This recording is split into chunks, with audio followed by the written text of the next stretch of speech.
you.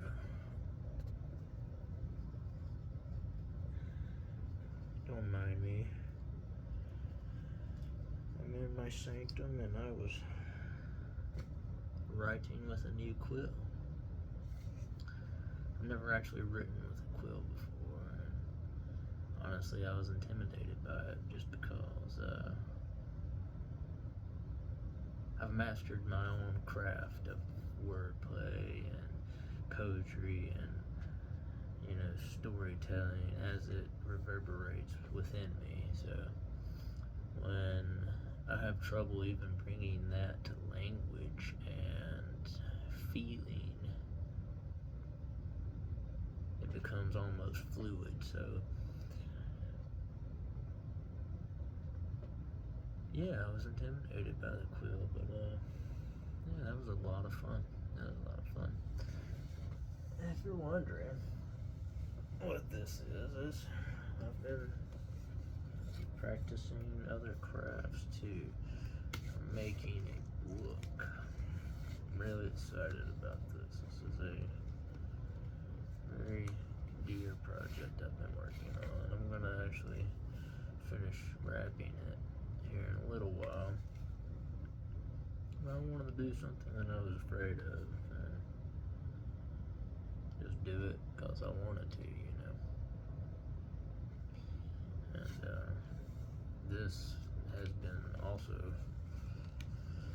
something that, you know, has tested me, and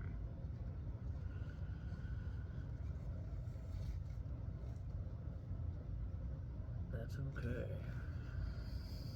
You know, when we build things, when we craft, when we want for something other than what we've created,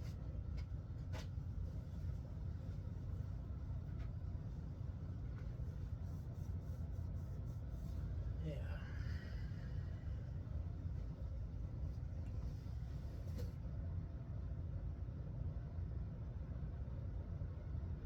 Grab a coffee cup.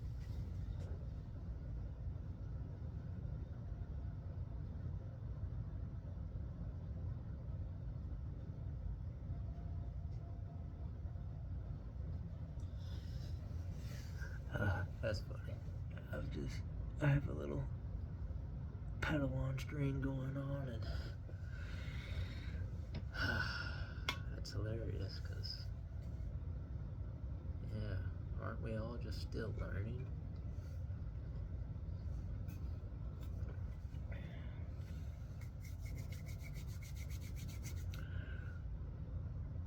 I got some new cards lately, and I did a pull on live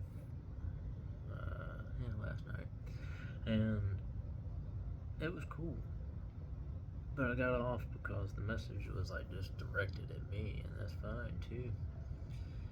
And I'm just kind of sitting here looking at what I got on the floor, and you know, everything's covered up with crystals right now, besides the new ones. They're fresh, but there's the deck I carried around for a few days, and it's kind of calling to me, so I'm gonna grab it. It's my elemental oracle deck, and just then I was writing, not out of fear, even though, you know, that frequency kind of captivated my thoughts for a moment, and probably influenced some of the handwriting too. You know, it kind of taught me something about our power with creativity. And it made me wonder, you know, was God actually just slightly doubtful to turn on the light? And because before there was light, there was a long time of primordial forging, you know. The embers had been struck, and the bellows breathed, you know. I even imagine some of the songs, some of the hammering, some of the tempering was in that primordial chaos, you know, in that deep dark, just before the dawn. And when I sit there and I ask him,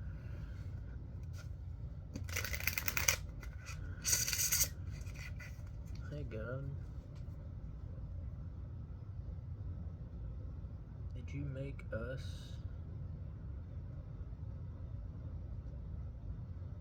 to be fearful of that same light? Or did you come to the creation of everything after the fact with that hindsight? And in that hindsight, your growth let us grow.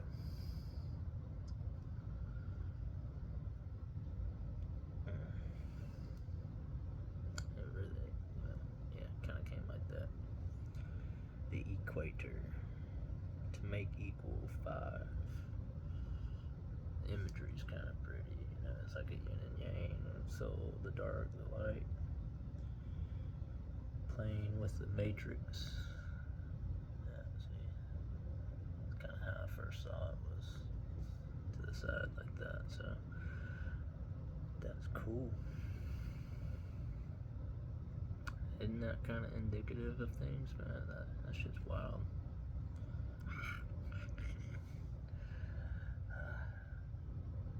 Volcanoes, power, 9, so the first number was 5, you know, that's that hard pivot, that's that doubt, you know. 5 is that doubt when you just everything's squared away and you take a step back and you look at the shape of things and you're like, huh, what was the sculptor thinking when he looked at the block? And then you continue, pick up the quill, get to that spiral of things, go to number 6, and it spirals inward. That's where most of us get defeated, after that pivot point. And that spiral, we don't ride the wave, we flush. Yeah, we flush it out, we flush our memory, we flush our heart. And we flood ourselves with so much indignation and divine wrath that we feel like is God punishing us, when it's really just us cursing the mirror for a moment, damning the dark and, you know, chastising the light. Passion, the soul, oceans, bravery. Oh man, that's beautiful.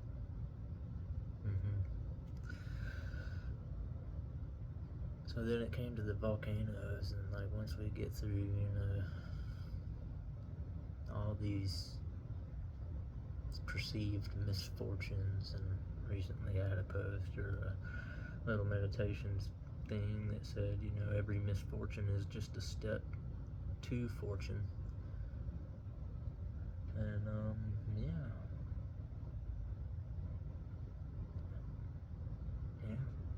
Mark each day as a blessing. I don't know. But yeah, 7, 8, and then we got to 9, and that was volcanoes. And that was that outward spiral, that the black hole has rebirthed existence, you know, everything's drawn into that void, to the gravity of Atlas. Yeah. And then when we kind of get to 8 and it's infinity, that's when we just finally, oh, magic conch shell, what do we do now? Nothing. That's when, boom, that volcano goes off, that creation, fearful, joyful, light, hollowed but not empty, hallowed, heavenly. with the halo. Hello. And there it is. Ignition 8. The fire, that's creation. Look at that. The geometry in these cards are beautiful. That's kind of why I wanted to pick these cards too. It's fucking awesome. There's oceans again. Bravery, man. You gotta be brave. That's 30. You know? 3 cycles. The 3. Ooh, chills. So yeah. For whoever's watching, you know, I appreciate it. I do. I want you to know that it's gonna be alright. God's got us. We gone be all right. Yeah, something like that. You are protected, okay? Whoever you are, whatever you're doing. No, not you. Me? Yes, you. Right. You're protected. Even though you've been in your cave, scared from the world or whatever it might be, you know, the infections of the what ifs. Spirit disconnected from the body and the mind. Something I've been doing is cleaning the gut, you know, kind of in a way, because I always joke I got some evil in me, you know. The funk that comes out of me is death incarnate, and death would run away. But yeah, on a spiritual note, I've kind of realigned the frequency of what I digest, and kind of the imagery in this, you know, when we take in the viruses of the world, what are we doing to that womb, to that egg inside? And even a speckled egg can birth, you know, beautiful life. So I'm gonna leave that down there. That's the bottom, you know, that's what's at your feet. That's the foundation. You are protected. You know, God's got you. And the storms are cleansing is what was just beneath that. Cleansing storms, you know. So when it rains, your tears fall, you know. Tell yourself no more tears. Not because you don't want to cry anymore, but let that kind of cleanse you. Let that, it's not a release, no, we're getting away from that. We're going into the realms of unbound, unbidden, and beholden to ourselves, you know, in the sense that you get back to God and put God in the body, the physical body, not just the mental and the spiritual body, but, you know, start cherishing yourself, building the inward temple in earnest, not the temple for everybody else's shadows, but the one inside you that you let crumble. Take a walk through that darkness.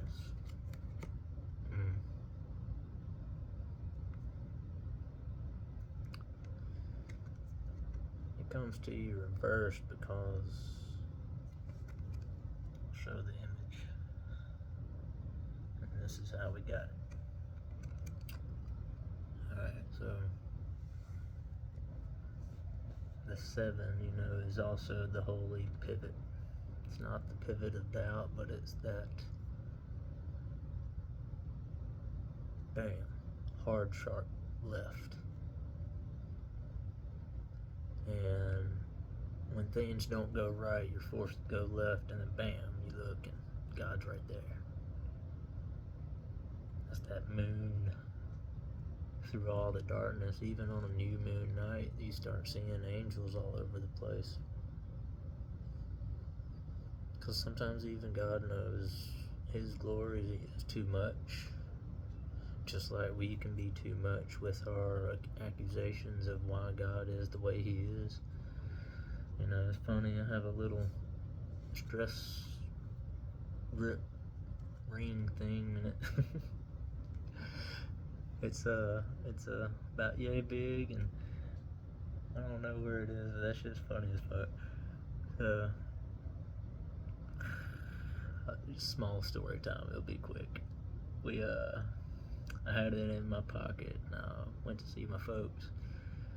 And I looked up, and I was like, "Dad, you know what this is?" Oh, the game.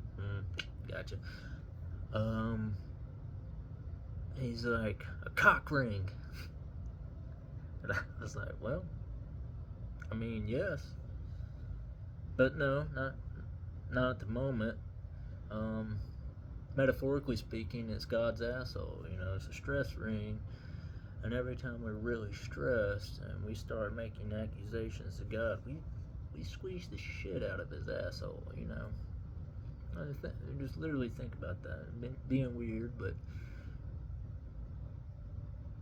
how bad do you think we stress him out?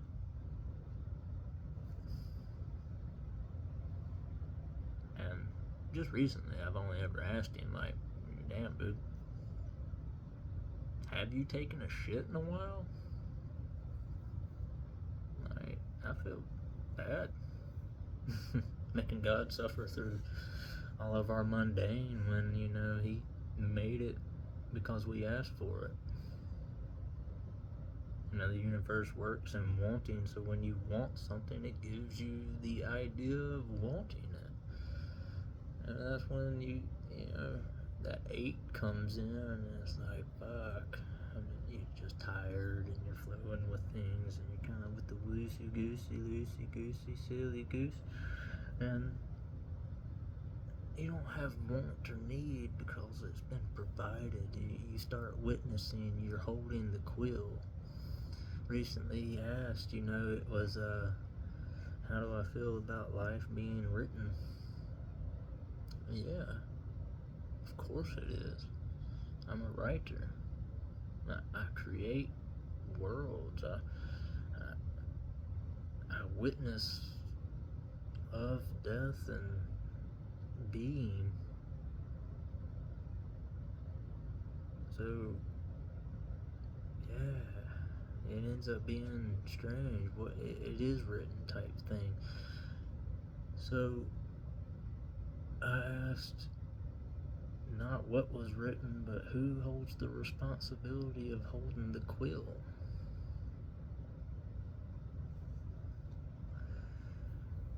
And, yeah, so that's right there. Your answer. No more tears. Right?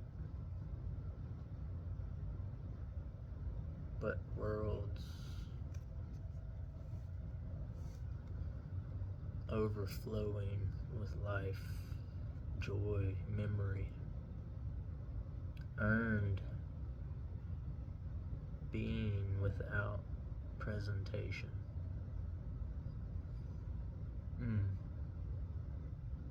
Yeah. The music quit playing, but that's when you start hearing the music, you know. Yeah.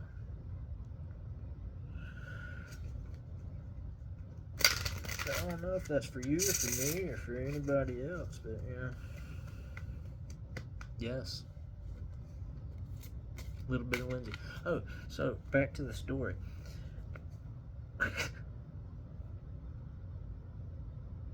After the metaphor, we laughed and chuckled about it. And I had left it sitting down outside on one of the tables that Dad was working on. And Mom came outside. I wasn't but a few feet away. What is this? She picks it up, she's holding it, has it in her hand, like this. And my dad looks up and he goes, "It's a cock ring!" She's like, "Why? Where'd it come from?" And without missing a beat, me and him both, he goes, "Thomas's pocket." And I said, "Oh, that's mine."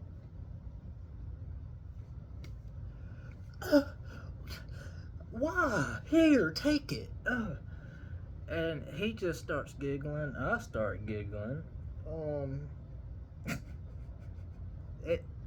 and she's just grossed out. But the funniest damn thing, Dad comments afterwards, it's like she wasn't upset about it being a cock ring until she found out it was yours. And I was like, well, fair enough. But now I explained the whole metaphor and what it was. And that shit was just too fucking funny. Like, God. And that's God right there. Let me tell you. Regardless of the Heyoka, I mean, if you find that fool, find that jester, it doesn't even have to be me, make it you. We all got that. Some of us are born with it, some of us are blessed with it, some of us feel cursed with it. Whatever.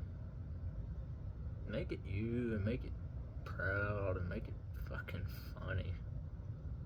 But a humor, something that's true. Cosmic humor. Something that goes beyond our perception, our language, our feelings. Yeah. Something that makes you belly laugh.